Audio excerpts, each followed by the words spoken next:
Hello students, myself Deepak Zade. Today from this lecture onwards we will start for kinetics of particles. In this lecture we will discuss first part of kinetics, that is called as D'Alembert's principle. अभी kinetics part है, एक तो this is portion of or branch of dynamics. Kinetics means what? Where we will analyze motion of bodies considering masses of the bodies, and cause of motion means what? Forces, right? Means forces and masses both comes into picture and bodies are in motion. Let's assume the body is at rest initially. If any body is at rest, say one block, say this one is a block which is resting on horizontal plane, एक horizontal plane है. You must know how to draw free body diagram. A body simply resting on horizontal plane. Equilibrium you have studied, right? What forces will get? कौन से forces आता है बोलो फटाफट. एक आता है weight in which direction? Vertically, downward direction. ये हो गया weight. If weight acts in downward direction, motion is not possible due to horizontal plane. Whenever motion is restricted, what will get? Reaction. To balance this weight, reaction acts on the body. Which one is perpendicular to contact surface? Therefore, I will represent this reaction suffix n. N stands for what? Normal. Normal to the contact surface, right? Initially body is at rest. Now if I will apply some force on the body, ये suppose एक force है, right? External force is what? Say P or maybe F. External force है. Now listen carefully. Contact surface जो है is rough. Means we'll get some frictional forces develop. This force what is applied is such that it overcomes frictional resistance. Means suppose magnitude of frictional force let us say 20 Newton है, तो P applied is greater than 20. If force P is greater than maximum frictional force, so you will get what? Unbalanced force acting on the body. This maximum frictional force is less. This P is greater. ये 20 है तो ये suppose 30 है, 40 है, 50, 60, 100. Means what? You will get some unbalanced force. Unbalanced force means what? Net force. Net force means what? Resultant force on the body which acts in rightward direction. If body is in motion due to resultant force, ये जो frictional force है, this one is what? Mu k r n.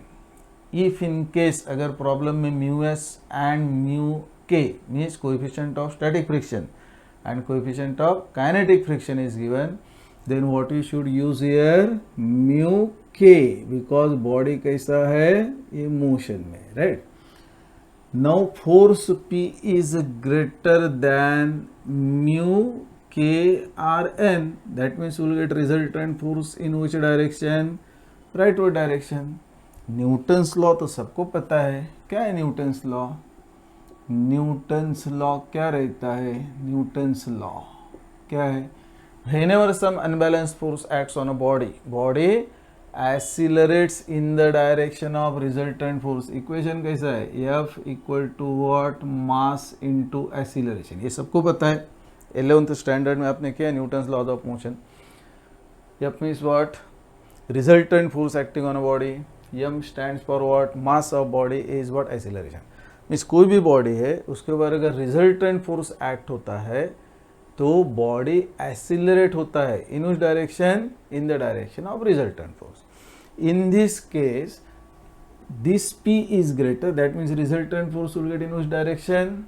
Rightward direction. That means this body will accelerate in which direction? कुछ ऐसा आना चाहिए. This is acceleration in the direction of resultant force. See carefully. समझ में आ रहा है ना? I written here Newton's law. Single force F. F means resultant force. अभी तो दो forces है horizontal direction में.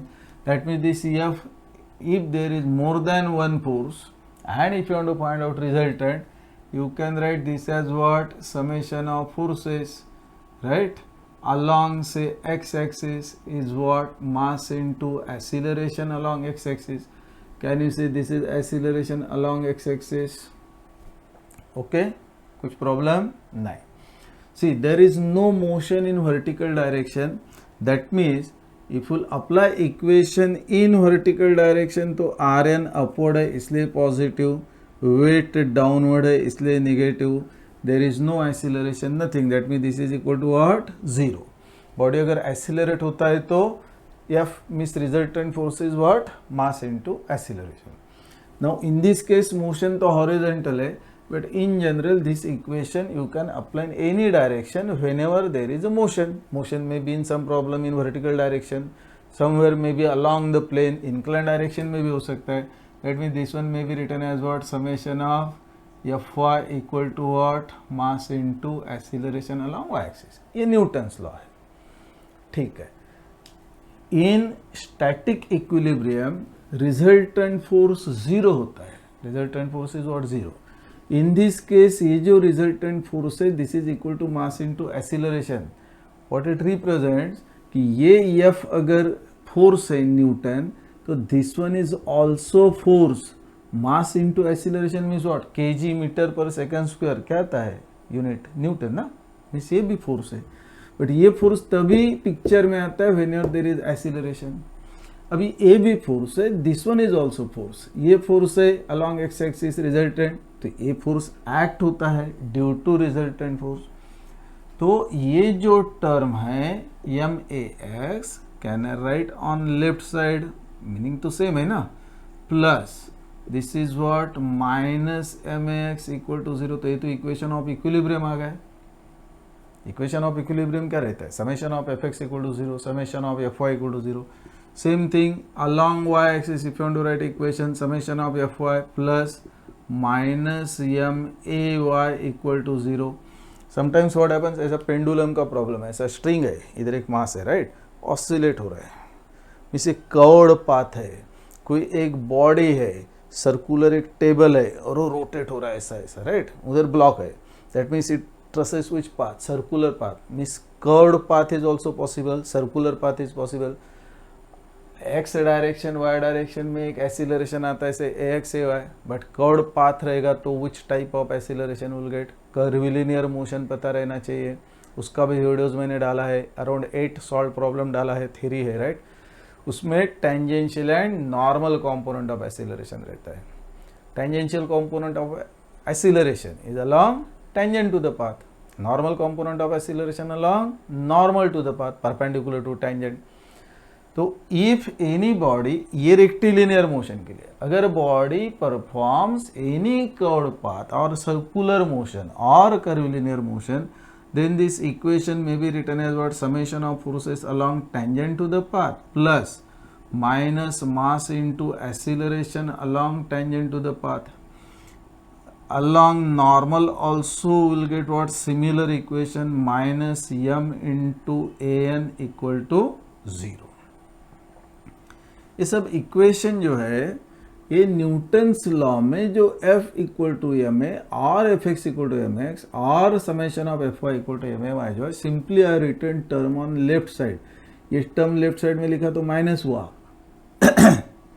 Method of solving problem change हुआ. कैसा?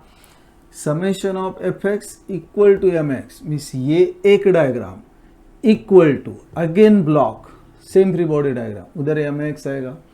This one equal to what? Block and mass into acceleration. This one equal to this one. वो free body diagram अगर left side में डाला तो आपका एम एक्स फोर्स जो है, जो एक्सीलरेशन राइटवर्ड है, तो आपका एक्सीलरेशन के अपोजिट डायरेक्शन में ये m इंटू ए एक्स आएगा. See I draw diagram. हाँ, ये जो है this one is what? Block. This is equal to what? Newton's law. Newton's law क्या बोलता है कि बाबा ब्लॉक ऐसा है, ठीक है, इधर एक आपका फोर्स है F, due to this force body किधर एक्सीलरेट होगा? इधर.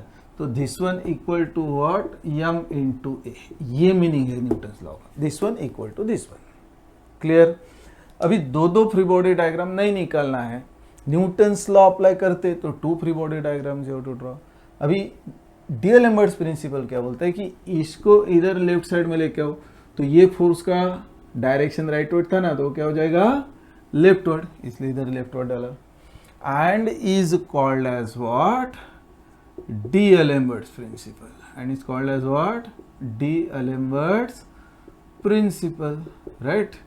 ये होगा डीएलएम्बर्ट्स प्रिंसिपल। क्या डिफरेंस है, सिंगल फ्री बॉडी डायग्राम में सॉल्यूशन आता है, only in one free body diagram. अच्छा, अभी इसको और थोड़ा सिंप्लीफाई कर सकते हैं। कैसा कि this summation of X equal to M X, ये हुआ।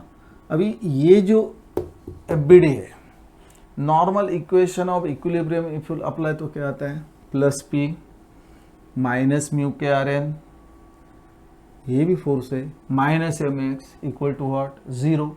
मीन्स ये अगर एफबीडी में if will represent this force, तो will consider this force when will apply this equation, that means this equations can be written as what, summation of F X equal to zero, correct ना। किधर गया M X term, free body diagram में represent किया है, तो ये equation apply करेंगे तो क्या क्या आएगा, देखो प्लस पी माइनस में क्या रहे, minus M X equal to zero, आ गया ना टर्म।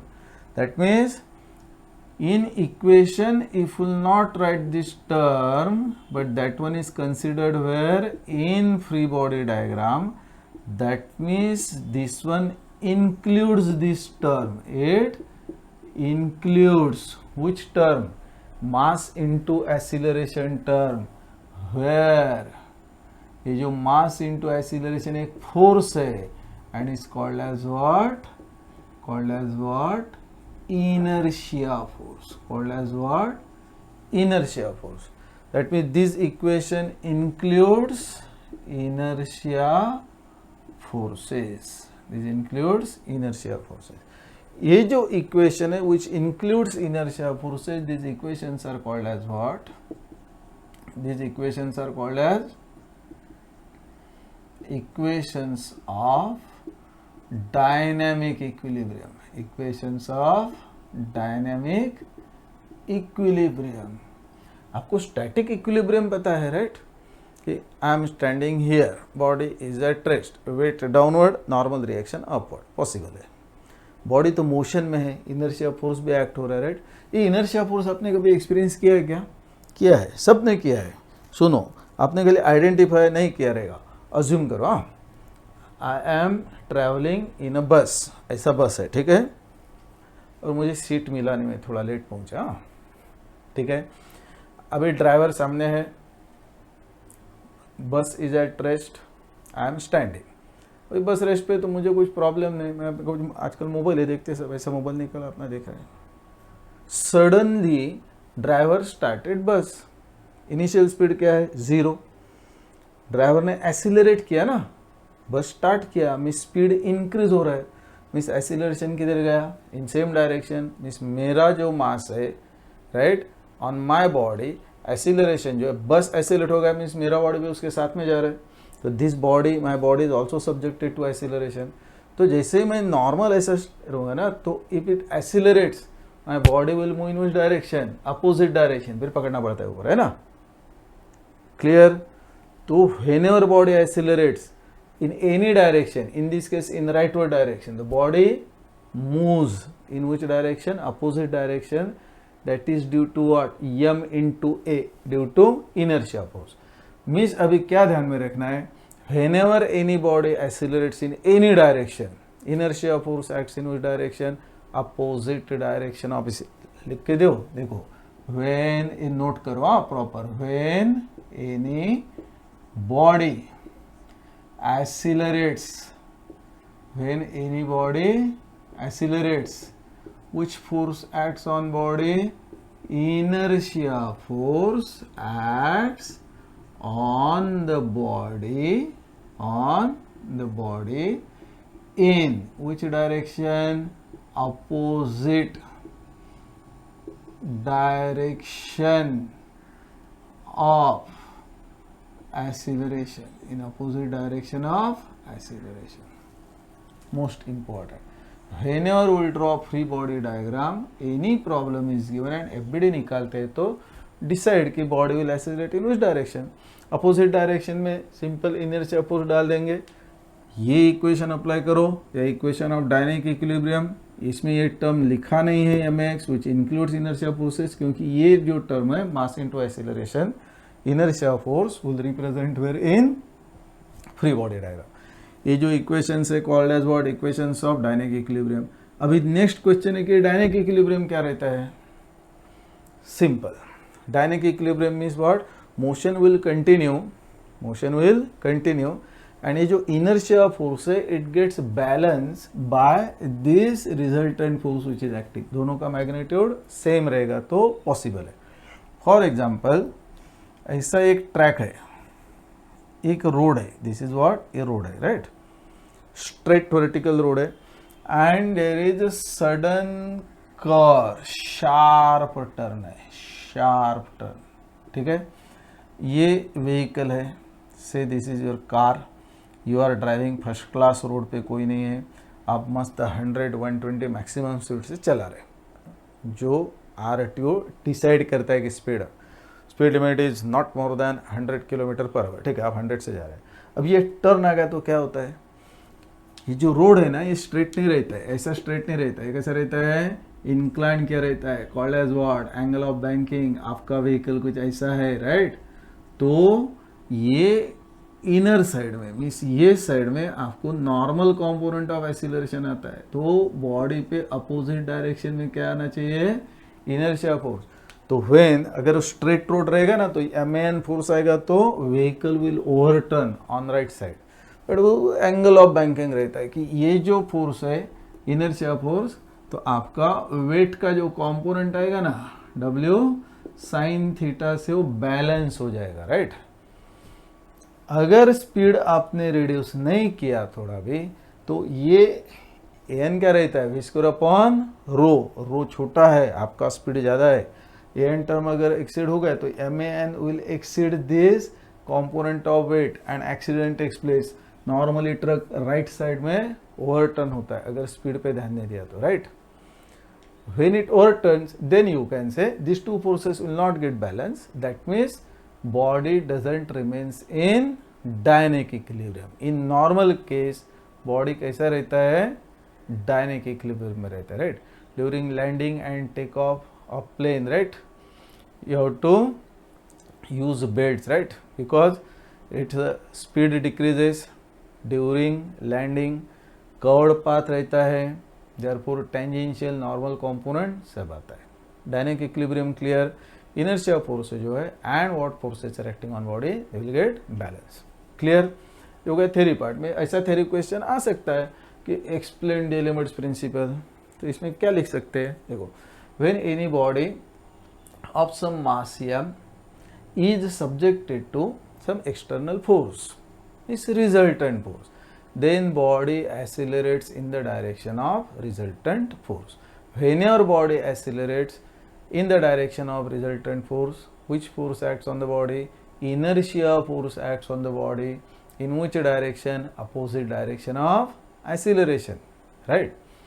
Therefore जो equation of equilibrium है which includes inertia forces और which includes inertia forces, then the principle, ये जो न्यूटन्स लॉ है, इधर से this term will write where ये जो MA term है will write in free body diagram will represent it in opposite direction, and this principle is called as what, De-Lembert's principle, and जो equations है, equations are called as what, equations of dynamic equilibrium। समझ में आया, clear.